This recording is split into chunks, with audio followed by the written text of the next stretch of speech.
come down from the mountain peaks. The valley steams, the ocean roars. I wander silent, joyless, sighing, always asking, where?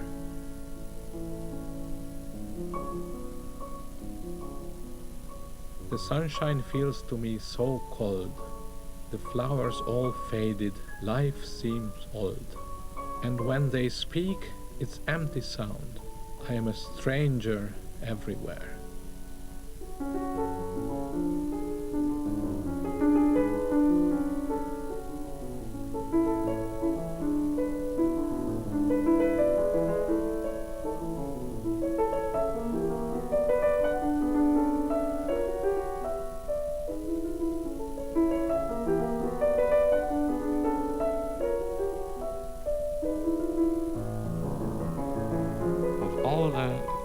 Composers, Schubert touches me the most. It just makes me cry, most of the time. Other music seldom achieves that.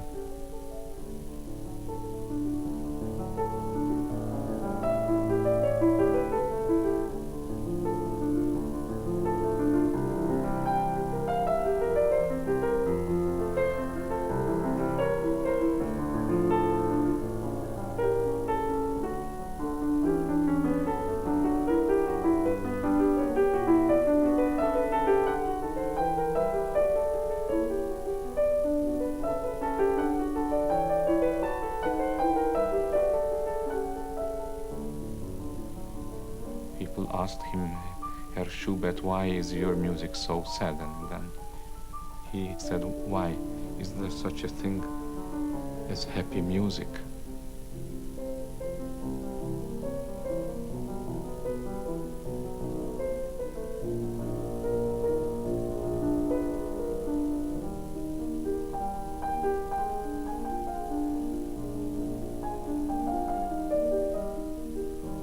There is a folk song-like simplicity in Schubert. His music is never crowded.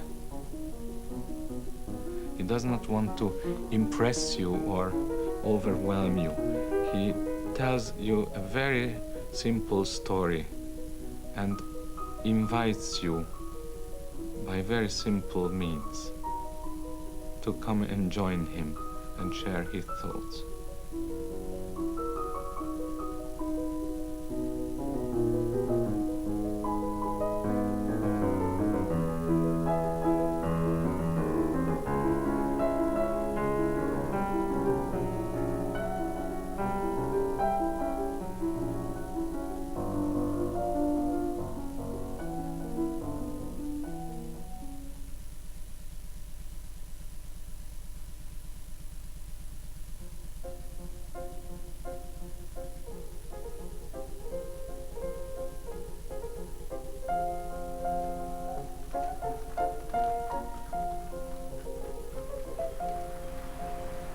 Vienna, the city of music, they love music here and they are honoring their composers.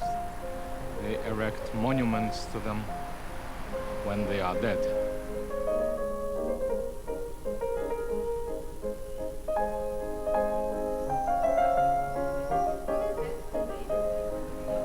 Many people make a very good profit out of these names, Haydn, Mozart, Beethoven and Schubert. But while they were alive, life was not very easy for them.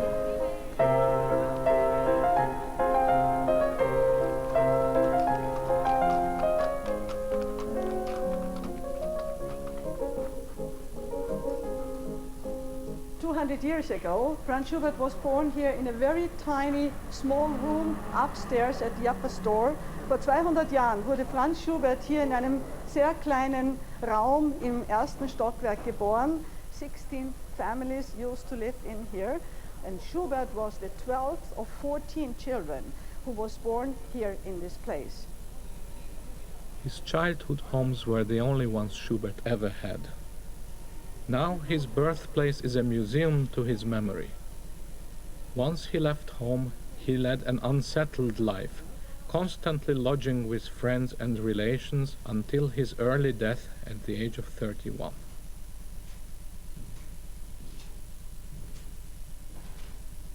Grillparzer, the great poet, said of Schubert after his death,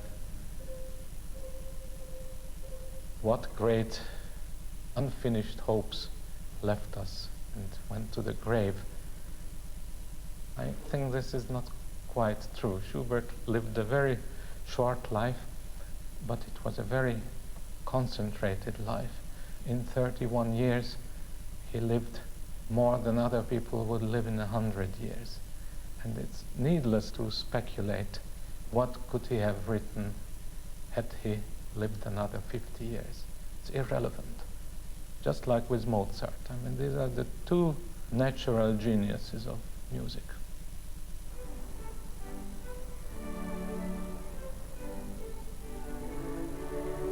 Vienna always attracted musicians because the Viennese court and the theater and the opera flourished. And there was always a lot of rivalry between composers, and they had to struggle to get to these positions as court composer or writing for the church. When Schubert was born in 1797, Haydn was still living in Vienna. Mozart had died 6 years earlier, and Beethoven, Schubert's idol, was at the height of his powers. They never met, except possibly once, when Beethoven was dying. For the whole of his life, Schubert remained virtually unknown outside his own circle of friends. He made a meager living giving music lessons and from the publication of some of his popular pieces. Most of his music was only ever played in the houses of his rich friends.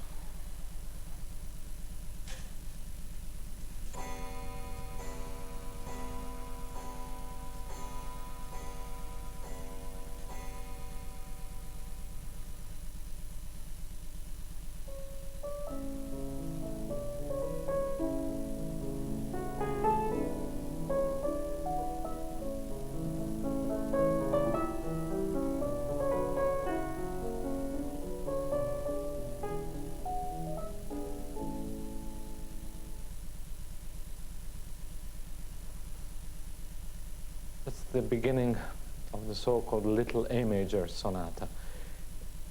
Everybody knows this because it was in an operetta in the late 1920s called Drei Mädelhaus, the House of the Three Maidens.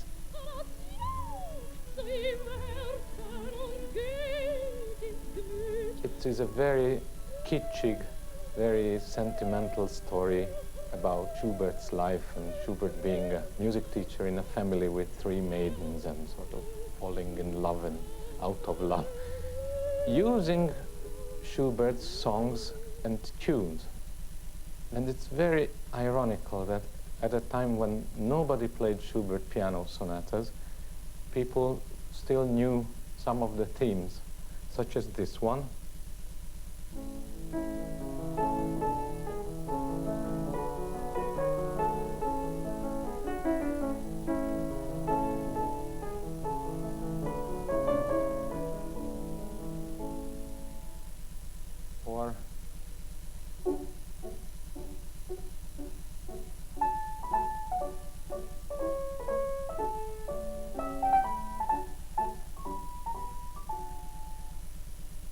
Or even this wonderful minuet from the G major sonata.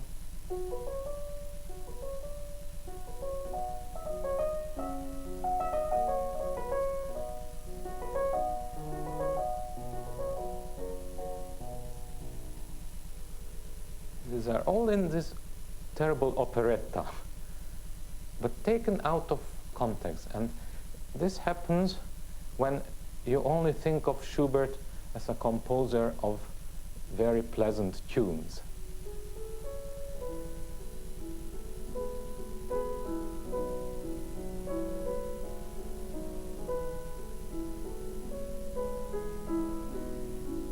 Composition does not come from inspiration alone. It's very hard work and discipline. You have to do it regularly, and Schubert composed every single day of his life, all morning till 2 o'clock in the afternoon.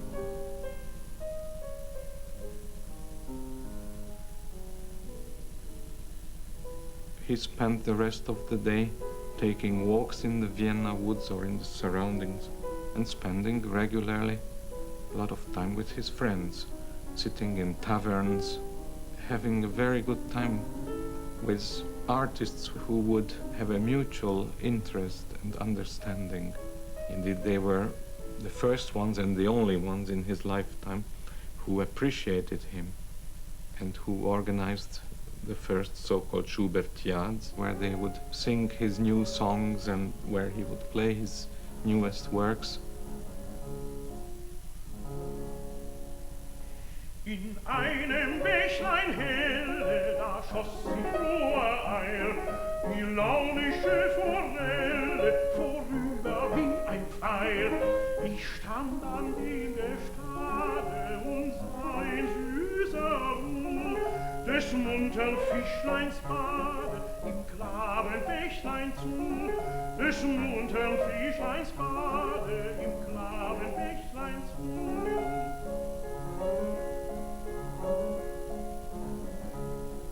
The songs are not just the most important compositions of Schubert, but they go through his life, from the very first compositions to the very last.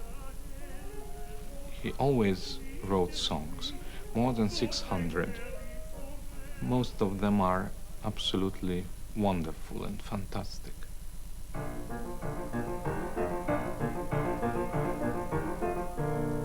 Das Wandern ist des Müllers Lust, das Wandern. Das Wandern ist des Müllers Lust, das Wandern. Das muss ein schlechter Müller sein, dem niemals fiel das Wandern ein. Das Wandern, das Wandern, das Wandern, das Wandern. Vom Wasser haben wir's gelernt, vom Wasser. Vom Wasser haben wir's gelernt, vom Wasser. Das hat nicht Rast bei Tag und Nacht, ist stets auf Wanderschaft bedacht. Das Wasser, das Wasser, das Wasser, das Wasser.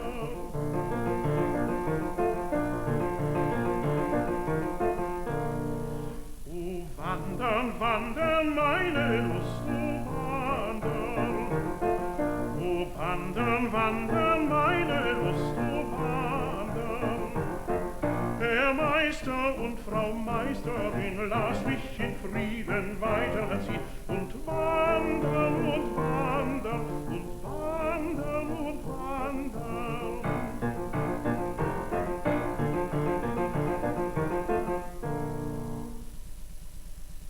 Music and language are very strongly connected. And in Vienna and in Austria, they speak a very strong dialect, German dialect, which is very typical and very different from Hochdeutsch as spoken in, let's say, Hanover.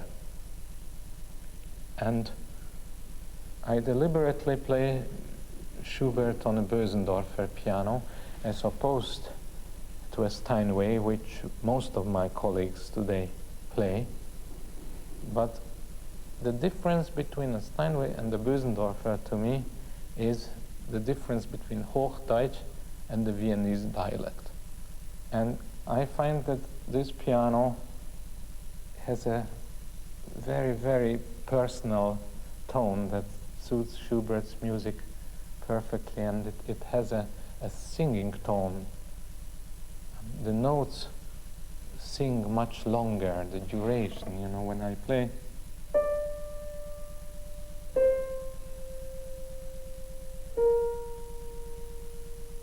See, I hear it rings, and I find that a Steinway piano is not able to do that, because although it's a magnificent instrument, when it is a magnificent instrument, also not all Bösendorfers are equally good.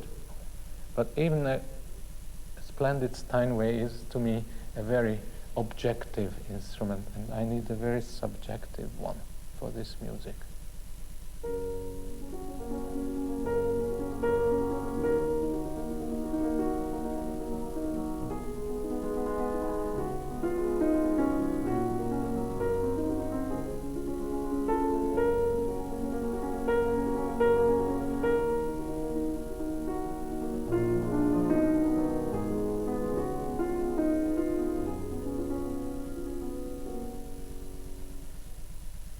What we have here is a song without words.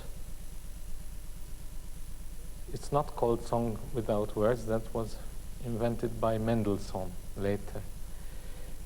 But it's the result of a great song composer who wrote for a singing voice with a piano part, and putting the two together and played by one and the same instrument. I mean, we have the melodic line,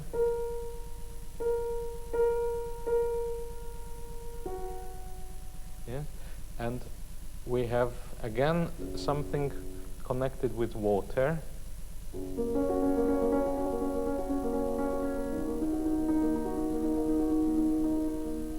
And we have the bass as played by cello and double bass.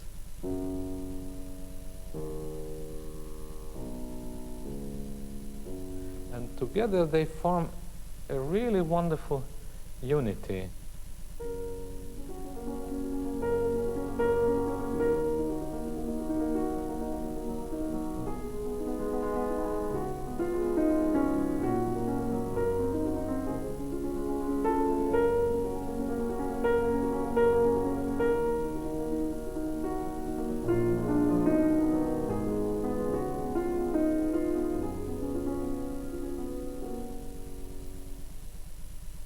In my opinion, he was a fantastic writer for the piano.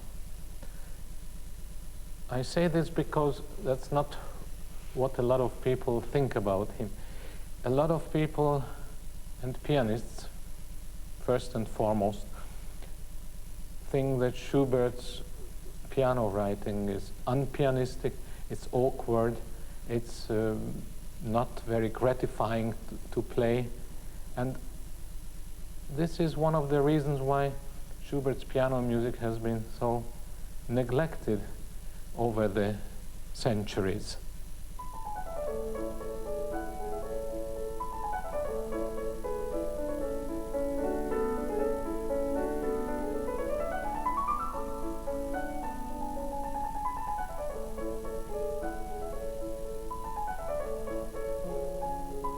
Schubert took music out of the saloons, out of the living rooms, into nature. This is a very significant step. This constant flow of the water. Nobody has ever thought of that before, how to express this in musical terms.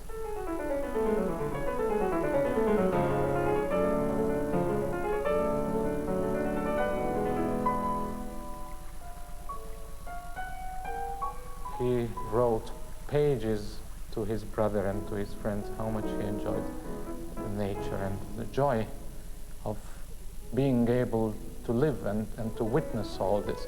This was a very happy time in Schubert's life. And if you think of Schubert as somebody who is a very depressive nature, I mean, there could be nothing less depressive than this music.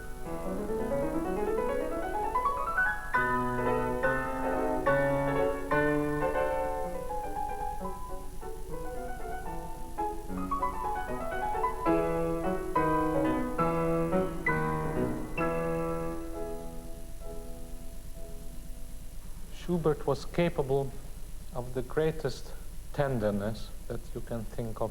A lot of people today might find it difficult to come to terms with. You don't expect great tenderness from men these days. You want machos. Schubert was not a macho. However, he was also capable of the greatest drama.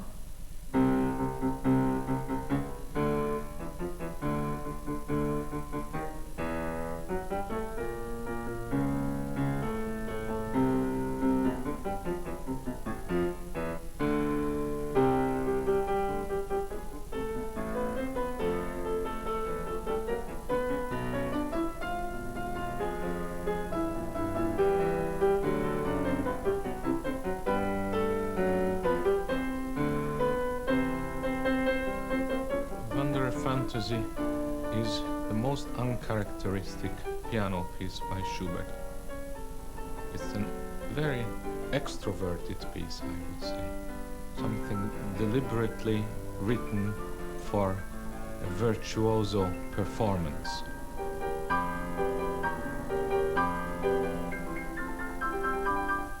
Schubert broke down in the middle of it, and he said, "Let the devil play this."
We know very little about Schubert's personal love life.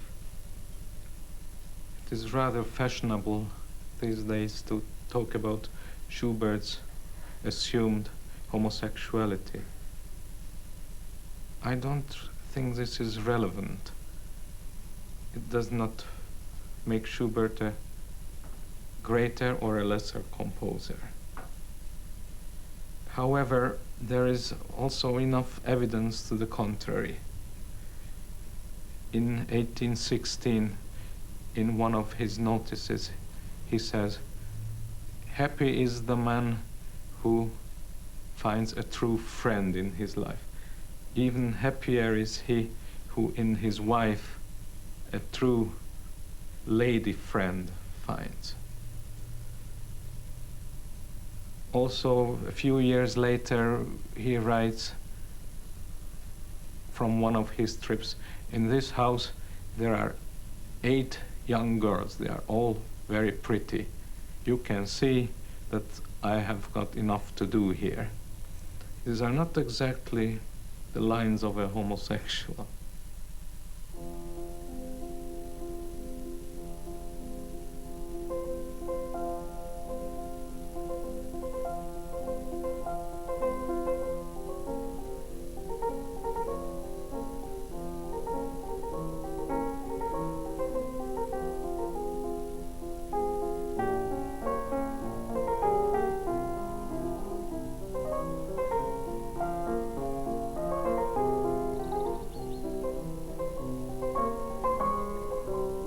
In 1818 and again in 1824, Schubert spent several summer months in Želiz, in the summer estate of the Esterházys.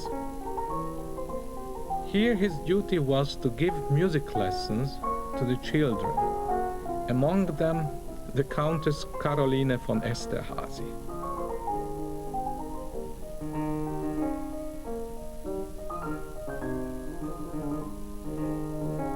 Whether Schubert was in love with her or not, we do not know.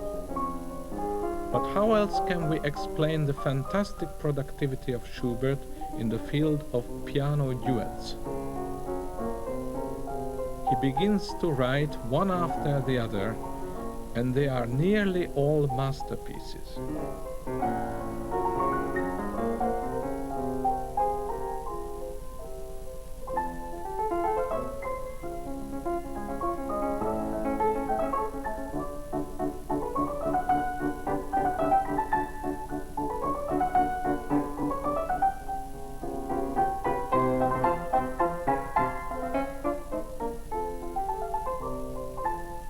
My explanation is that this was a way to get near to her.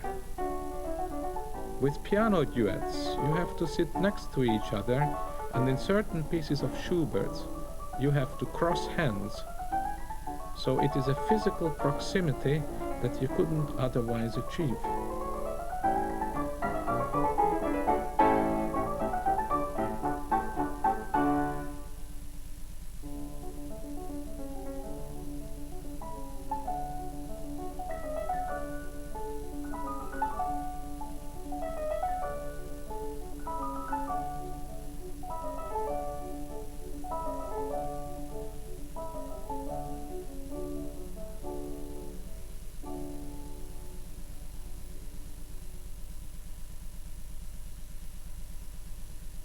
He never married, remained single, but maybe it was not a bad thing for his development as a composer. It's very important to me that Schubert was unmarried and he never held any public positions in any public offices. So I think his talent could be fully concentrated on composing.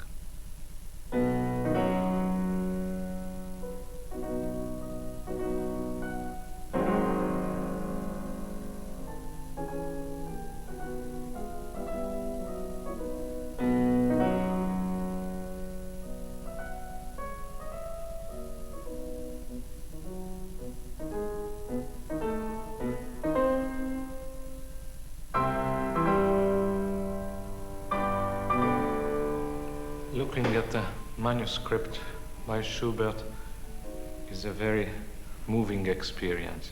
It's also a great privilege. I'm very grateful to have this opportunity at the Musikverein to be able to look at an early sonata, the B major sonata. All musical autographs are invaluable information to us musicians and performers. Because if you look at a printed edition, somehow all the magic has gone from it. A magic that is the directness of the composer's handwriting. I think anybody can appreciate that when you read your parents' handwriting or your grandparents' handwriting. And here we see that Schubert must have spilled the ink pot. And it's all over this page, because he was always working simultaneously on several works. Schubert's output was extraordinary. He would often write 3 or 4 songs in a morning. But in 1822, when he was only 25 years old, he caught syphilis. And from this time until his death 6 years later, he became increasingly ill and depressed and lonely. He must have seen his life as a terrible failure. Friendship, he had wonderful friends, but really very close companions. He was not very lucky with that. Career-wise, they were playing his music in the Schubertiads and among his friends, but apart from one big successful public concert in 1827, there was really no public success for Schubert. And the one field where he hoped to have achieved a big success, that was the field of opera. And if you really wanted to make it as a composer in Vienna or anywhere during those years, you had to have a major success with an opera. And Schubert was very, very unlucky with that.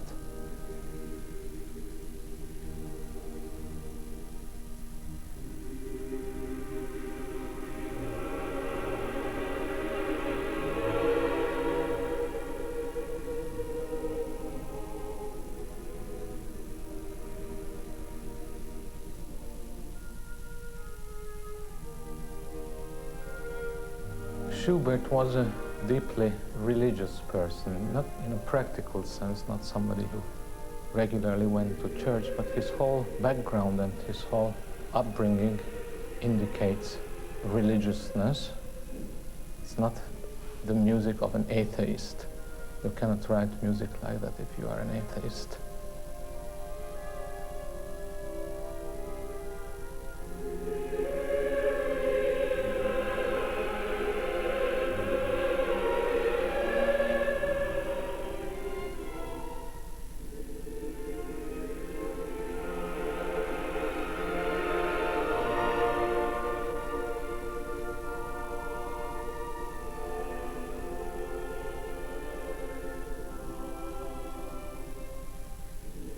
We have to remember that in this time it was the most honorable thing for a composer to compose for the church. He wrote a lot of religious music and church music, and Schubert applied for such positions as Vize-Hofkapellmeister, but he never got that position.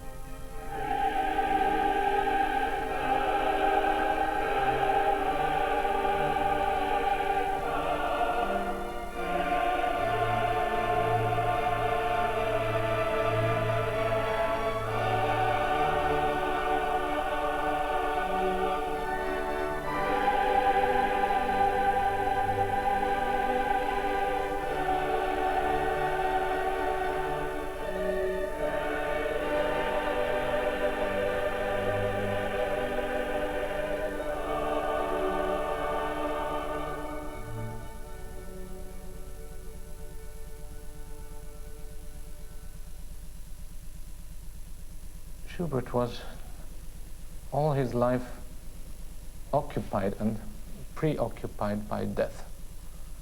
It's one of his central thoughts and ideas. It was also very much in the air.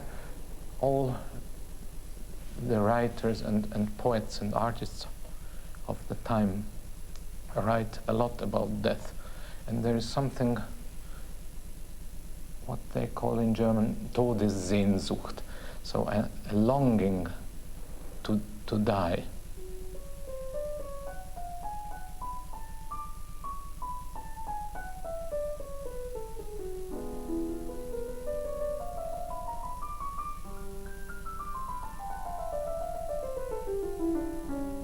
This second movement of the A major sonata is the most extraordinary in all Schubert.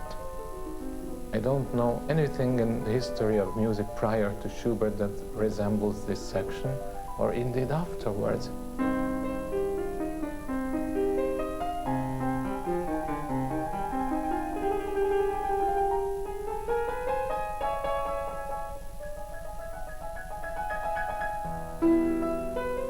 When we come to the middle section, everything that we knew about classical music and classical harmony, it's turned upside down. All hell breaks loose.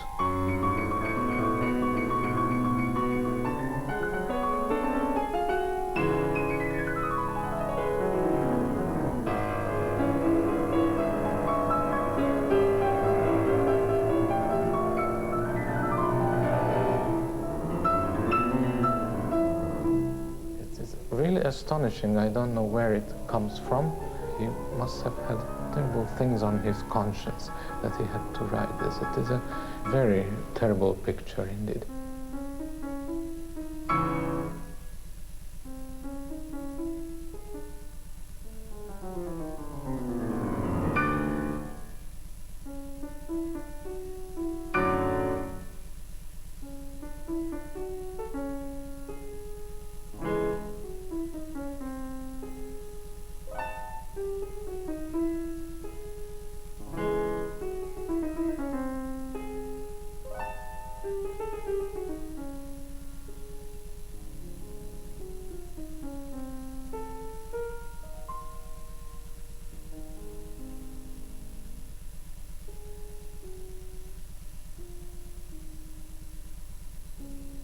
He was never afraid of death.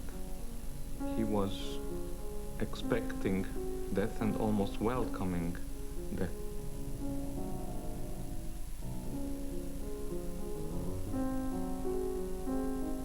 He was, however, more than afraid of illness, and that made his later years very, very difficult and very, very desperate.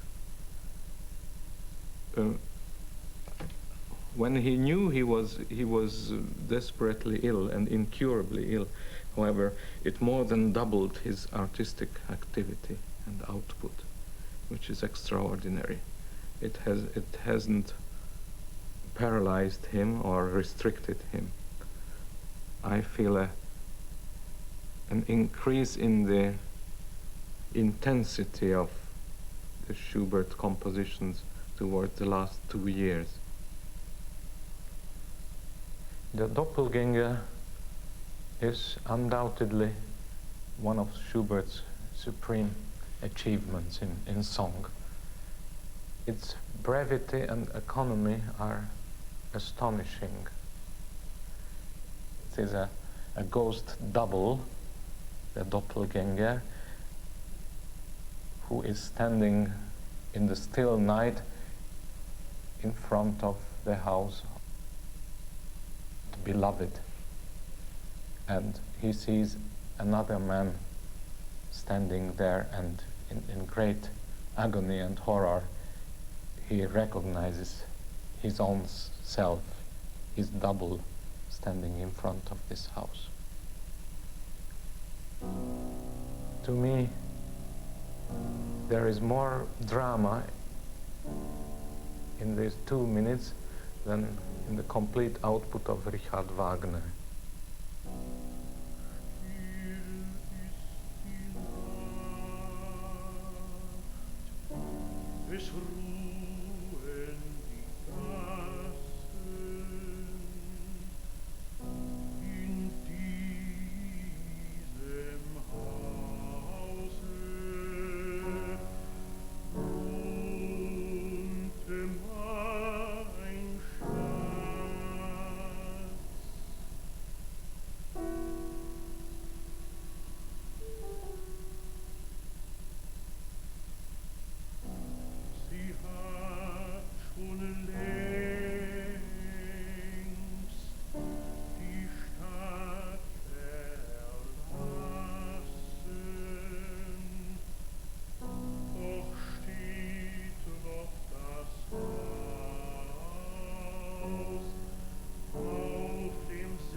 he was always looking for something, always trying to find peace and quiet and friendship and love.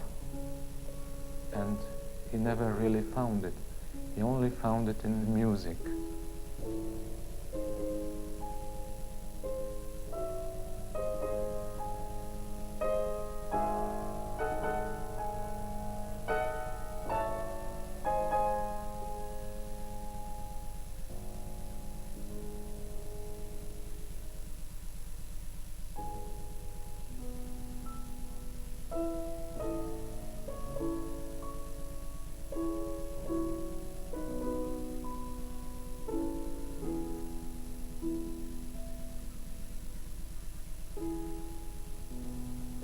The second movement of this sonata is one of the most inspired movements. It's also a kind of a barcarolle. It is like somebody's last journey. Somebody who is too weak to speak, to sing.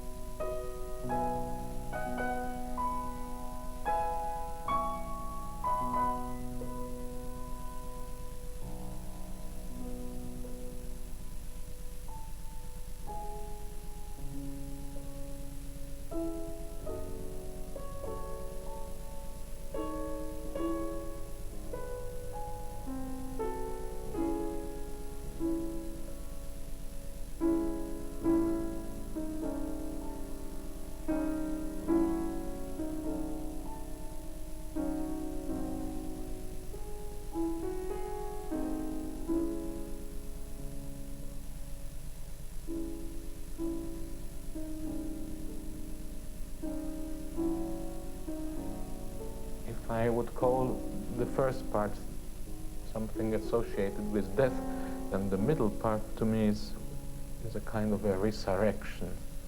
And I could almost sing the words et incarnatus est to it.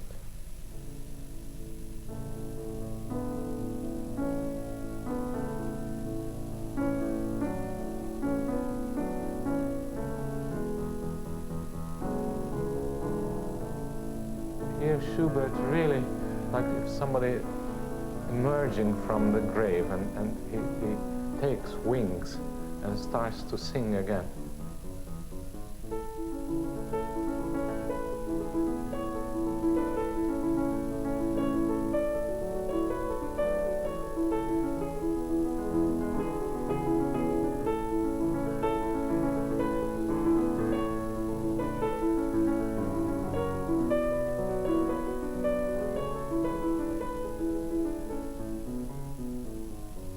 If I was Catholic, which I am not, I would say that Bach is the Father, Mozart is the Son, and Schubert is the Holy Spirit. You have in Bach really a divine figure. In Mozart, you have the greatest example of genius, but somebody who was very much aware of it. And in Schubert, you have modesty in person. Somebody who had no idea about his ability and his significance. And this humility and this simplicity touches me the most.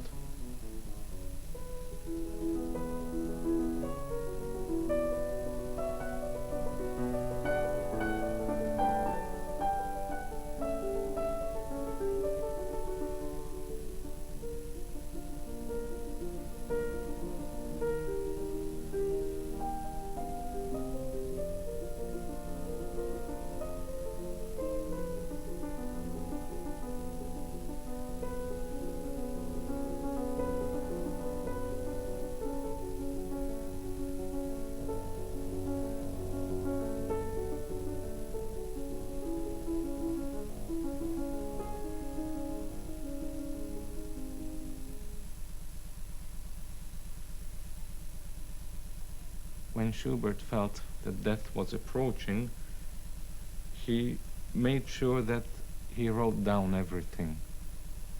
And that's why I feel that it's not an unfinished life, it's a finished life. And these last compositions, they are to me the greatest Schubert works. And there is nothing more to be said or to be sung or written by a human being. That's it. It's a finita la commedia.